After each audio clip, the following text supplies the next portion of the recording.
ஆ விஜய் அவர்கள் திருமாவளவனிடம் வந்து 2 ஷீட் இருக்கிறதால அவரிடம் வந்து ஆ 2 இடங்களை தருமாறு கேட்க போயிருக்காரு. அது ஓகே ஆயிடுச்சுன்னா, அடுத்தது முதலமைச்சர் வந்து விஜய் அவர்கள் தான். பார்க்கலாமே, புது ஆட்களையும் வரவேற்க வேண்டிய சூழல்ல தான் இப்ப இருக்கு. ஏன்னா 2 பேரும் மாறி மாறி தமிழ்நாட்ட ஆண்டுட்டாங்க. புதுசா ஒரு ஆள விடுங்கப்பா, ஆண்டுட்டு தான் பார்க்கணும்.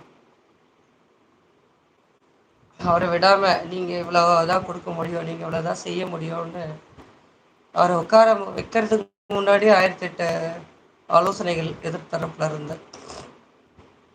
உட்கார வைங்க. அதுக்கப்புறம் தான் தெரியும் தெரியும் அவர் செய்வாரா? இல்லையா? முடியுமா? முடியாதா?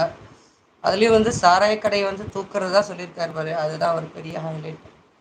சாராய கடையினால எத்தனை வீட்ல வந்து குடும்பங்கள் பட்டினியாவும், குடும்பங்களே வந்து இழந்திருக்க நிலைகள்லாம் இருக்கு. அதனால தயவு செய்து அந்த சாராய கடை ஒழிப்பதன் அந்த ஒரு காரணத்துக்காகவே வந்து அவரை கண்டிப்பா உட்கார வைக்கணும்.